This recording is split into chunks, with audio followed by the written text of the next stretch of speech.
अगले आधे दशक में ऐसे स्मार्टफोन की धूम होगी जो एक इकाई उपकरण नहीं होगा, यानी एक यूनिट नहीं होगा, बल्कि तमाम उपकरणों का एक समूह बन जाएगा। हालांकि आज भी स्मार्टफोन तमाम उपकरणों का एक समूह बन चुका है, पर तब इसके साथ साथ विभिन्न प्रकार के उपकरणों उपकरणों का नियंत्रण, रिमोट और बहुत कुछ साथ साथ होगा इसके साथ, इस स्मार्टफोन के साथ। स्मार्टफोन के दिन लदने में अब 25-30 साल से ज़्यादा देर नहीं है। फिलहाल भारत जैसे देश में नहीं लगता कि स्मार्टफोन का युग कभी ख़त्म भी होगा, क्योंकि अभी तो ज़्यादातर भारतीयों ने उसका आनंद लेना शुरू ही किया है। आए दिन इसमें नई खूबियों के समावेश के चलते इसके उपयोगकर्ताओं की स्मार्टनेस बढ़ती जा रही है। ऐसे में ये कहना कि एक दिन स्मार्टफोन नहीं रहेगा अजीब लग सकता है आपको। कुछ को तो ये सोच करके ही घबराहट महसूस होने लगी है कि जब स्मार्टफोन ना होगा तो वे क्या करेंगे। कई बार तकनीक अपने रूप बदलती है, वो परिवर्तित होती है, चेंज होती है, मेटामॉर्फोसिस होता है उसमें एक तरह से। विभिन्न रूपाकार बदलते बदलते वो आखिरकार एक ऐसे नए रूप स्वरूप में सामने होती है जिसका पहले वाले से कोई सामने नहीं होता, कोई कह सकते हैं बराबरी नहीं होती। रिकॉर्ड, फिर टेप रिकॉर्ड, फिर कैसेट्स और फिर सीडी, और उसके बाद मतलब तमाम उदाहरण ऐसे हैं। तो इस दिशा में लगातार चल रहे शोध और विकास बताते हैं कि स्मार्टफोन के मौजूदा स्वरूप की उल्टी गिनती चालू हो चुकी है और बहुत जल्द कुछ ऐसे डिवाइस आपके लिए होंगे जो इसकी ज़रूरत पूरा करेंगे। ऐसे डिवाइस जो है 2 दशक बीतते बीतते आपके सामने आएंगे या आपके इस्तेमाल में आना शुरू हो जाएंगे, और तब जाहिर है स्मार्टफोन का लोप हो जाएगा जैसे पिछली चीज़ें चली गई। मूलतः स्मार्टफोन लोगों को कम्युनिकेशन या संचार, संवाद और इंटरनेट कनेक्टिविटी के जरिए एक दूसरे से जोड़े रहने के अलावा व्यक्तिगत तौर पर व्यवस्थित रखने में मददगार है। कैमरा और मनोरंजन के तमाम दूसरे उपाय, गीत, संगीत, फिल्में देखने, ग्लोबल पोजिशनिंग सिस्टम के जरिए वित्तीय लेन देन, ढेरों इस तरह की सुविधाएं देता है और अब और सुविधाएं बढ़ती जा रही हैं। इसीलिए ज़रूरी है कि स्मार्टफोन हर समय आपके साथ, आपके हाथ में रहे, आप उसे हर जगह लेकर चलें।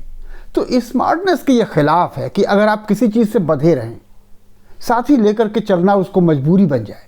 ऐसे में पहली कोशिश ये रहेगी कि इस बंधन से निजात दिलाई जाए। सो पहन कर चलने वाले स्मार्टफोन के रूप में पहला परिवर्तन तो यही होने वाला है कि एक वियरेबल गैजेट के तौर पर विकसित हो जाएगा, और ये काम शुरू भी हो चुका है। नैनो टेक्नोलॉजी और कुछ हाल के ही खोज विशेष प्रकार के पदार्थ मिल करके ये कमाल दिखा भी चुके हैं। इनके इस्तेमाल से स्मार्टफोन को मुड़ने तोड़ने वाला, बेहद लचीला, पतला और हल्का बनाया जा सकता है। ये स्मार्टफोन अपेक्षाकृत कम चौड़ी स्क्रीन वाले होंगे, पर इसकी कमी पूरी करने के लिए वे डुअल स्क्रीन वाले यानी दोहरे स्क्रीन वाले होंगे, और अब तो मार्केट में दोहरे स्क्रीन वाले फ़ोन भी हैं, आपने देखा ही होगा। इसे इस्तेमाल करने वाला अपनी कलाई पर या कलाई घड़ी या ब्रेसलेट की जगह या कपड़ों में किसी भी जगह से इसे इस्तेमाल कर सकता है। शरीर से जुड़े रहने के चलते ये बेहतर फिटनेस ट्रैकर और हेल्थ मॉनिटर की भूमिका भी निभाएंगे, जो आजकल फिटबिट्स निभा रहे हैं। वर्चुअल रियलिटी यानी आभासी वास्तविकता, ये ऑगमेंटेड रियलिटी, एनफोसिस और near field communication, artificial intelligence और इंटरनेट ऑफ थिंग्स जैसी तकनीक चाहती है कि वे निर्बाध पनपे, उसको कहीं से कोई चुनौती ना मिले, बाधा ना हो। लोगों की ज़रूरतों में इस कदर वो शामिल हो कि लोग हर समय उसका इस्तेमाल करें। स्मार्टफोन इस मामले में इनकी सौतन है एक तरह से। ये सही है कि उपभोक्ता नई नई तकनीक से रूबरू हो रहे हैं और इसे अपना भी रहे हैं, पर अगर ये सारी तकनीक एक साथ समाहित होकर समग्रता के साथ सेवा करे तो निश्चित तौर पर एक बड़ी क्रांति होगी। ये सब मिल करके स्मार्टफोन का बलिदान चाहती हैं। हालांकि ये काम एक उन्नत स्मार्टफोन से ही संभव है, यानी स्मार्टफोन का बदला एक बहुत ही उन्नत स्मार्टफोन। गेमिंग हो या लाइव कोई गेम हो, कोई प्रदर्शन हो, उसको देखने का शानदार एहसास के लिए वर्चुअल रियलिटी निर्विवाद तौर पर बेहतर तकनीक है। तकनीक जानने वाले इस प्रयास में लगे हैं कि वर्चुअल रियलिटी या वीआर हेडसेट को इस तरह से बनाया जाए कि स्मार्टफोन की जगह जो दूसरी ज़रूरतों को वो महसूस ही ना होने दे, या फिर जब चाहे तब एक स्मार्टफोन का भी काम कर जाए जो वीआर सेट है वो। यानी इसमें वीआर प्रमुख होगा और स्मार्टफोन गौड़ होगा। फिर आगे का विकास स्मार्टफोन का तो खैर खात्मा ही कर देगा, विलोपन ही कर देगा, गायब हो जाएगा। अगले आधे दशक में ऐसे स्मार्टफोन की धूम होगी जो एक इकाई उपकरण नहीं होगा, यानी एक यूनिट नहीं होगा, बल्कि तमाम उपकरणों का एक समूह बन जाएगा।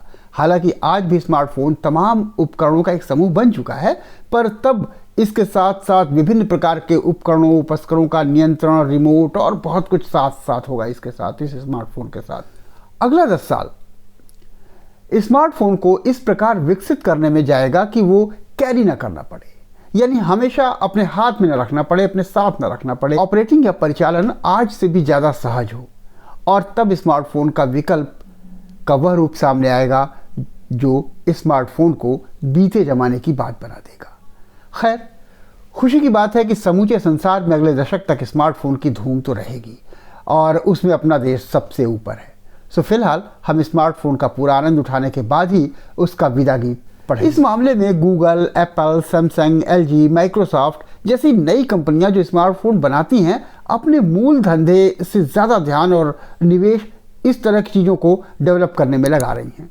स्मार्टफोन बनाने वाली कंपनियां जो हैं वो इंटरनेट ऑफ थिंग्स पर भी ज़बरदस्त निवेश कर रही हैं, क्योंकि हर जगह 5G तो लगभग आ चुका है, बहुत से देशों में 6G भी चल रहा है, 6ठी जनरेशन चल रहा है इंटरनेट का। स्मार्टफोन बनाने वाली कंपनियों का एक पूरा दशक इससे जुड़ने वाली नई उपयोगिताओं को विकसित करने में जाने वाला है।